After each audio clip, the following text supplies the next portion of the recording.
Well, hello. It's Professor the beginnings of um, a tournament that I played on Friday, 2 days ago, 2.5 days ago, really.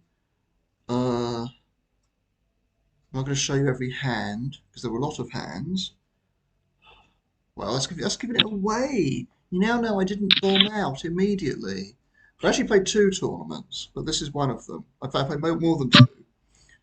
So I had my really bad 10 here. In fact, if this was under the gun, seven-handed, you could almost fold this. It's marginal. This is like a really terrible 10. And now I simply, as an overbet there, I simply have to fold. There's no getting away from that. So, and you've got all in here. Whoa. You call, and you may number 18. Wow. Okay. So that was dramatic. Now, I open this up in this position. I don't think I should have done that. It's marginal. It's not terrible what I'm doing here, but I think it's just a tiny bit too weak. If you make it, say, a 10-7, probably, but just a little bit too weak, I think. 10-7 draw. And again, this is a very easy fold. Obviously, I mean, he's going to have a better pat handle all the time, so I'm not going to dead. That's just the easiest fold in the world.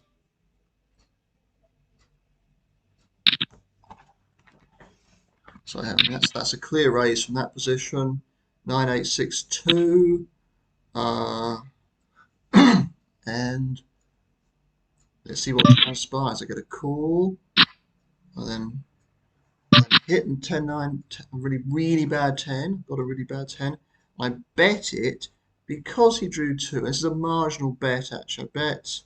Trying to think how much to bet. I bet about 2/3 of the pot. Let's see what he does. He's going to call. He's going to fold. What's he going to do? What's she going to do? Who knows? The suspense here. The suspense. Oh, goes all in. Oh dear. Again, that's a very, very easy fold. Even though you drew two card draws hit all the time. And that 10 is. Oh, that's somebody else's hand, right? Now I've got a big draw.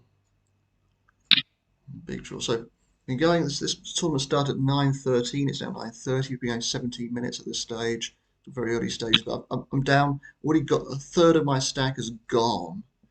Now I've got a big draw here, but I don't want to go crazy with it. But I don't even get the. I think the right thing to do here is just fold. I think that's the right thing to do. Spot. It's a real bug when you have to fold something like that, though. It's a real pain. What I got here? I've got a queen. Yeah.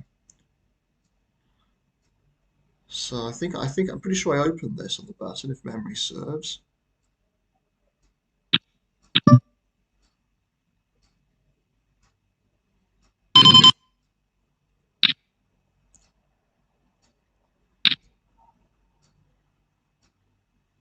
I get a call. You've disconnected, Kirill.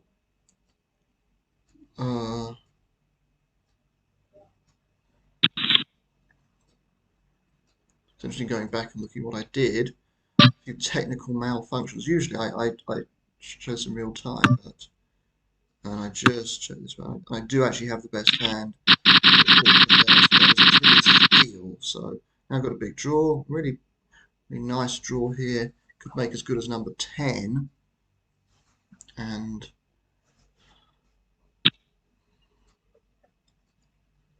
now fee raises. What would I 3-bet? This might actually be two. The thing is, if you don't see a draw at all with a hand this good, a draw this good, you fail to see a draw. That's a bit of a disaster. So what actually happens here? I pair up, and I could bluff here. Hitting a pair deuce reduces the chance that you've produced something. But as it turned out, oh, the best thing that just as well I didn't bet that.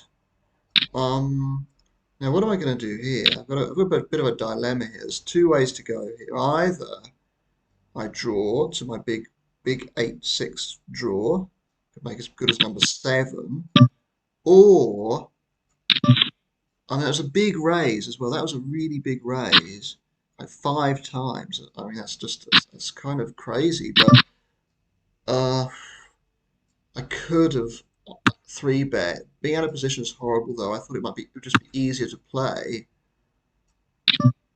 and I actually fold. So even though the bet size is tiny, I decided to fold. I can't remember what he had, but I think he had a 98. Actually, I think that's what he had. I think he had a 98. Yeah. You got a goal there. So now bet. So now I get half what I started with, but take that little bit now I've got a big draw. It's again raising to 2.7 times. So no need to go too big here. A lot of people think they need to go really big. Maybe at the start of the tournament, there's more. You can certainly justify it. And again, I hit 2 2s. Do I decide to bluff this? I don't think I do. I think I just try and check it back. The queen is the best hand. So yeah, I probably would have got that through if I bluffed it. It hasn't been a good start. But obviously, I come back. So I've already told you, I play a lot of hands. Got a 9 draw, pretty bad 9 draw, not a terrible 9 draw. It's not like 9-8-7, but it's not a great draw. But in this position, in the built lines, you just raise up, you instantly folded. Oh, what's going on there? Okay. I'm jumping around a little bit because just trying to show highlights. We've now been going for just over half an hour. Calls it a 10. Got a big draw here. You could 3-bet this, but I feel maybe if I had more chips, I might have done. Now I hit something, okay? First big hand I've hit. And what do I decide to do? So I decided to just shove. Okay, whether that was the right thing to do, whether I could have gone for a check raise there, or something, or whether it's strong enough to do that, I don't know. It's one of those ones where you mix it up. I think betting smaller, shoving, and attempting a check raise could all be valid at that. So now I go, what do I do here? That's right. Okay, right. So I had a limp. I just limped in or completed the. And he draws 3. Well, I think, well, I don't have any. I just bluff this and that gets through. That's nice. When I hit 2 pair there, I usually will bluff because, but not. Oh, look at that! It was exciting. 80% of the nuns. So decide to raise it up. And I just take it down pre. You want to see a draw there? It's not great when you just take, even if you make a little bit of increase your chip stack a little bit. So here, 10-9 draw, clear raise on the button. You must raise something like this on the button. There you go. All right, we go. Small blind calls. Hit a jack. I just check it back. And I win. Okay, that's all right. I've got a 9-7 draw. Pretty sure I pumped this up a little bit. It's a bit awkward here. The draw's not fantastic, but it's definitely good enough to want to juice up the pot here. 97 can withstand some action. You can certainly.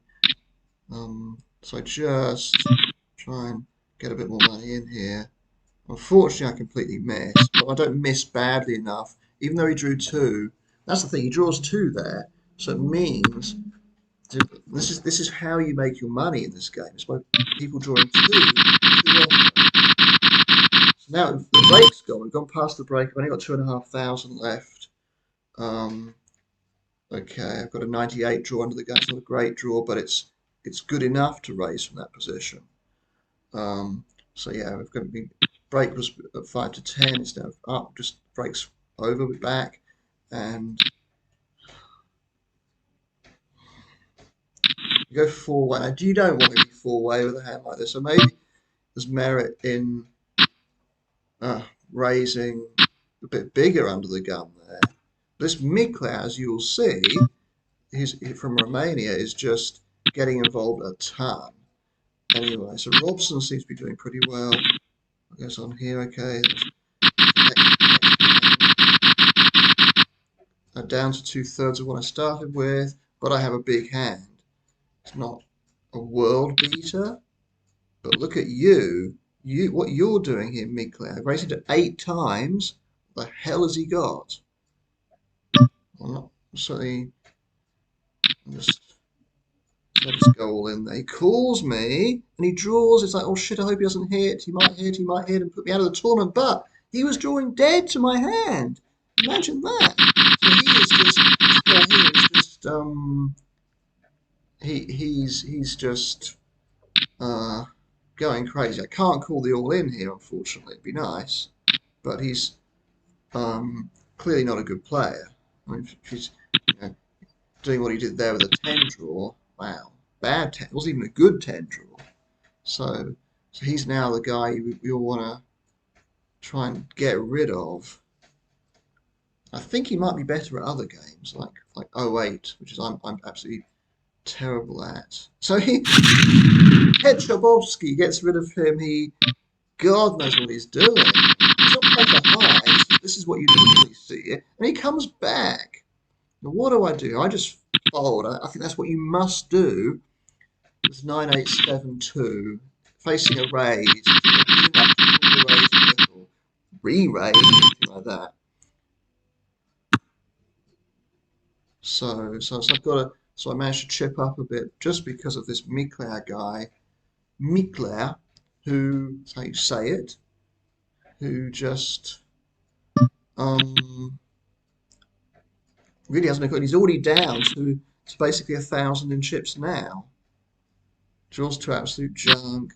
I put him as blue, but really I should just put him as green, which just means terrible. Okay, and happily pulls there. Oh, I've got a good draw here. I've got a draw for 97 and 5-handed on the cutoff. You know, the strength with something like this goes up.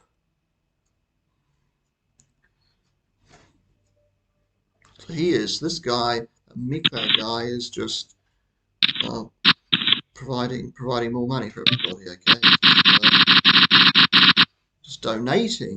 Now I've got again, this is plenty good enough in this position, more than enough. I just hope now, do I bet after the draw? It's marginal. I don't know. I just check it down. Okay, and he had a monster draw. Jack 10. I'm pretty sure I've just folded. I think that's especially when you come in here, it's quite a large raise to 40 times. Fold is the only thing to do there. Unless you've got some read that you've got somebody who's completely maniacal who's going to do that and draw 2 or something. So now, a 10 draw, bad 10 draw, and obviously I'm just going to fold this. Now we're going for an hour, thereabouts.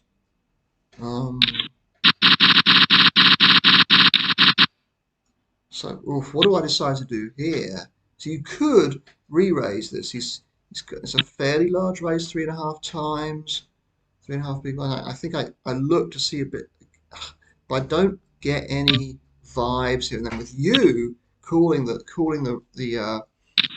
raise, I just have to get out of the way there. He's pat, so when I saw the largest raise size, maybe there's probably a greater chance fairly good chance that you were pat. And if you are, you're probably going to have to be pat with something better than my hand, which indeed he was. Now look at this. Pat number 6, dealt pat number 6. It's like, come in, you know, you're just Oh, and that's that. This is what you love to see, don't you? So now I don't three bet that big. Now if I was him, that might raise some alarm bells. Go for less than three times the original raise. Well, two and a half times or something. A little bit over that. So then, how do I want to play this? That was so weird. Was that he didn't draw? And I don't think I can play that. If you want to continue in the hand, you kind of have to re-raise again, or I think that's very exploitable. And because he knew that, so I think I see what he had. I don't think he had a very good hand. This one was notably bad. So I'm not getting any hands here. Now here we see what he actually had. 10-9-8, right? So one of the worst hands. There's no, but the thing is, he probably called after the draw, which of course neither of us drew, just because for curiosity or something, because of the way he played that. But he had a flush there. That's lucky. That means he actually had a flush. I'm making a note on this Robson guy, but I think it was just the way that he played it. And I've made that mistake. I made that mistake. I think the last time I played this tournament before this actually, the previous time, when we were short-handed. I think we were three-handed at the final table. Just called this three-bet with a 10-7-4 or something, and uh,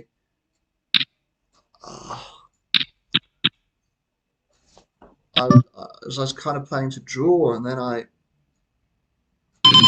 patted it, and so I got a 97. Now I think I just bet into him here. But I think about what I'm doing. I'm going to check raise here. I think about that, but my hand's not strong enough to do that. Uh, I just bet out. Of course, Brat could easily have hit a better hand than me. So but it's just a value bet, sort of half the pot. Okay. He had a sort of marginal hand. Can't remember what it was. 10-8, yeah, 10-8. I probably would have folded if I was in his position. I've kind of only beating a bluff there because I do bluff occasionally in that spot too.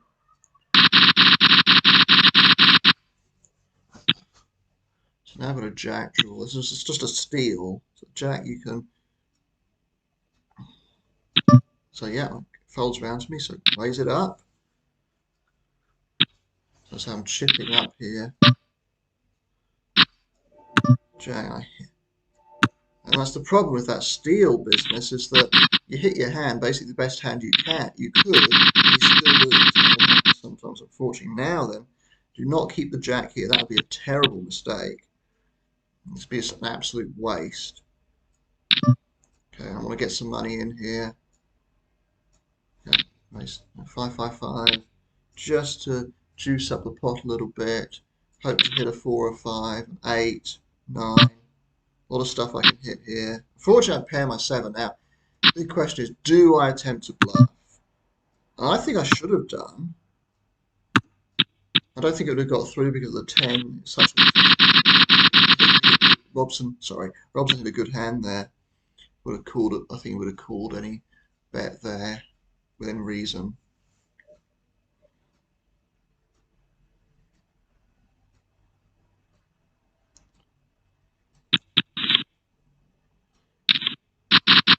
Going for 70 minutes now. Got a pretty decent draw on the button here. Robson, I think I just call this. Now, there could be some merit in just re-raising there. Huh. I think about it now. Now I hit 2 2s. What do I try and do here? Do I do anything here? I just check it back. Okay, I'm not trying to bluff it. They both hit. It's a good chance that I would have won had my had I bet there? Was three-way? It's difficult. So you can see I'm in 12th place at the moment, and 27 remain out of the 65. And the late registration hasn't finished yet. It hasn't finished yet, which means that for another 20 minutes or so, you're still going to get people who really don't know what they're doing. So you've really got to watch that now. Good job that wasn't a diamond, so I can. Would I have raised it up if it was if it was the four of diamonds instead? That's an interesting question. Maybe. Now, this is a little bit awkward. The hand is too good, I feel, to fold. But it's such a small three bet, it makes me a little bit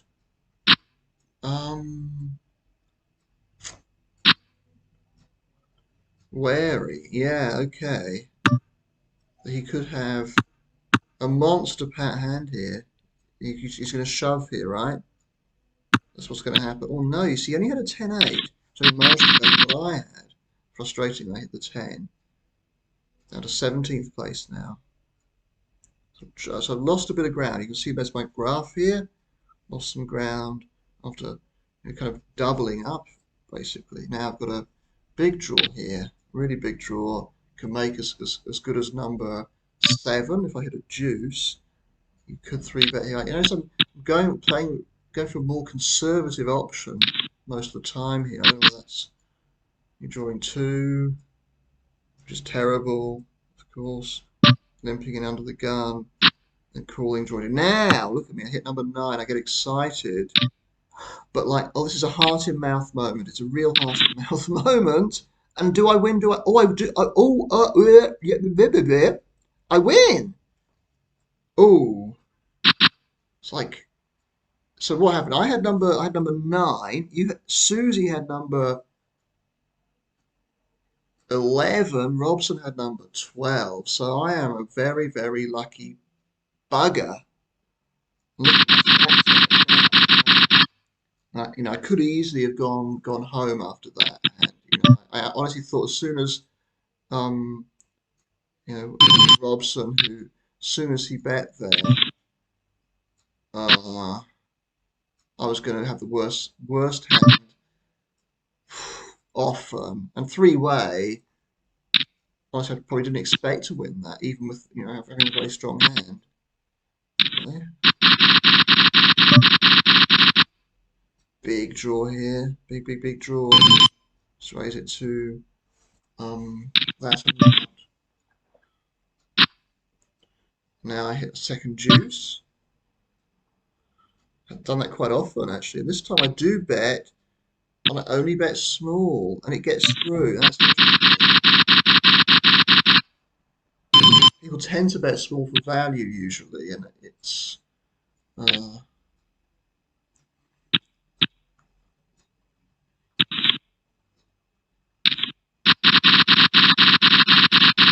he's 40%. Yeah, he's folded that 40% bet before, so I figured I could make that 40% bet, and it would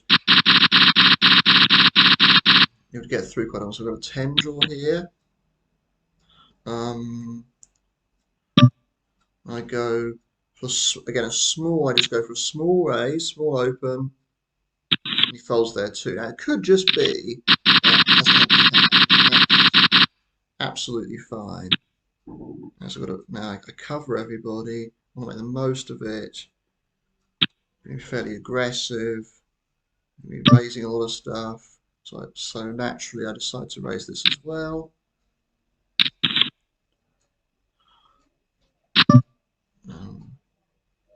Am I going to have the best hand here as well? No.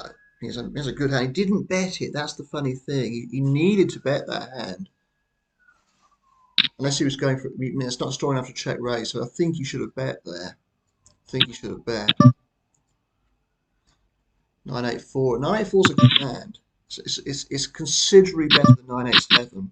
These third cards matter. So here, I bet this because he drew 2, and unfortunately, he has has a better nine than me. He drew well there. I mean, drawing two and making a 9-7. That's not bad. That's not bad at all. Ugh, what do I do here? This is a nasty little spot. I hate doing what I did here. I hate it.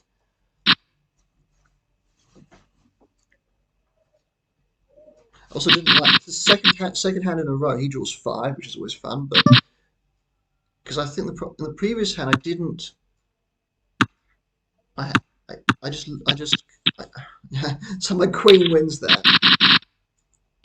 And what's interesting is my showdown record, won at showdown record, but the hand prior to that was, if you look at my graph now, it's taken a nice little jolt upwards, and then, but the hand I think I had a 9-8-7 draw in the big blind, and I didn't put anything in.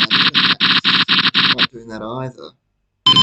It's really difficult when you have these sort of mediocre draws, one card draws in the big blind, because like you you might even have a worse hand than somebody else who just limped in. And then, but what do you do?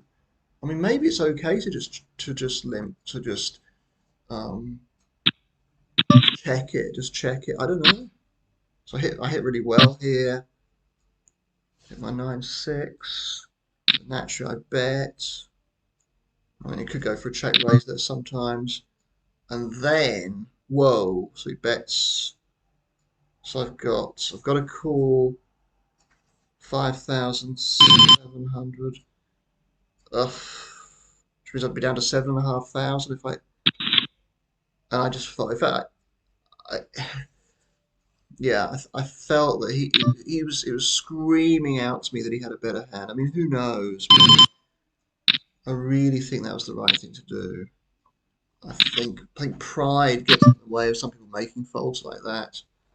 Now this is a very interesting one because I've never seen Connor before. He doesn't discard us. He looks like he doesn't know what he's doing. He's got all the makings of someone who doesn't know what he's doing.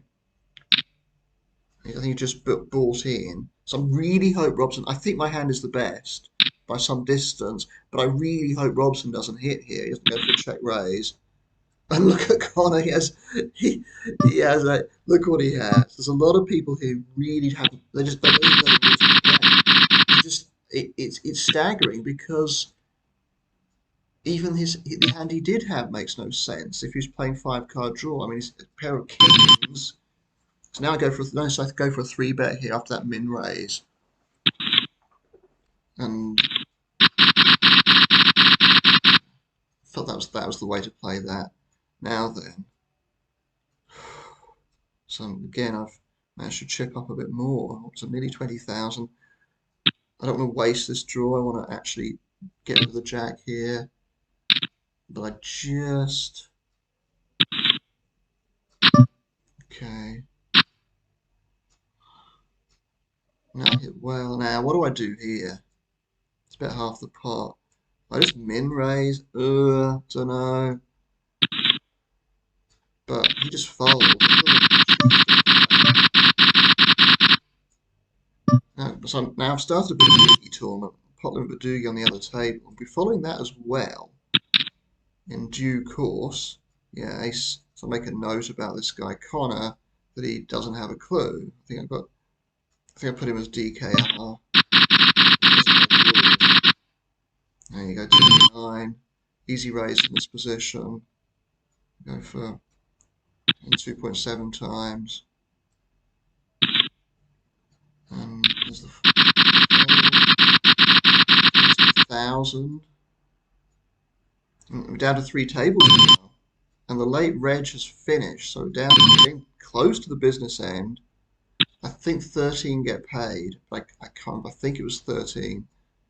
So September, I'll get it out there again. Eventually, it doesn't know the rules. But it was green. Okay.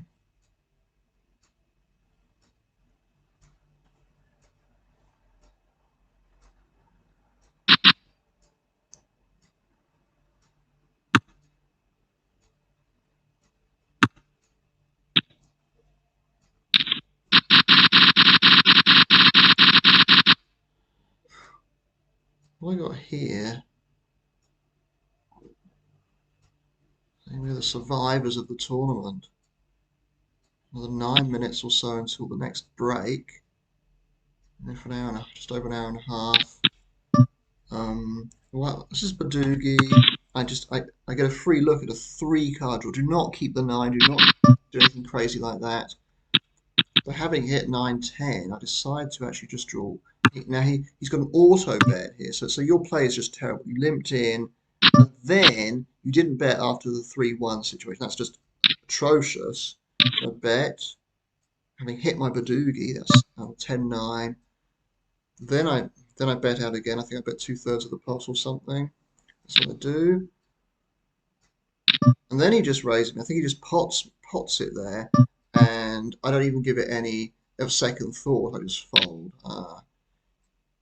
I'm sure that was the right. I mean, I think that was the right play. I've got no sense that he's crazy or anything or maniacal. So that was an easy fold. And then I took that pot down just there with the Queen. Was it Queen Jack? There's a steal there on the button. Again, he hasn't. None of this makes any sense. He just pots it. I don't know what he had there. So I'm down a little bit, down to 90% of what I started with on this table. But still very, very early days there. A lot of play. And the things you don't get to play as many hands in the length of time. Oh, a big all-in action there. 9-9-7 comfortably beats what he had. Now, got a good hand here. It's a two-way hand, but out of position, I'm probably going to be drawing here, I think. How do I decide to go? Yeah, I decide to go to draw. Do improve. I do hit something. I just check. And what's he going to do? I call. It's very marginal. He has 9-8-7. Good bet there. Really good bet, actually. Now, whoa, okay. I remember this hand. So 9-8-6, really, really good hand. To get on the button, on the button it's fantastic.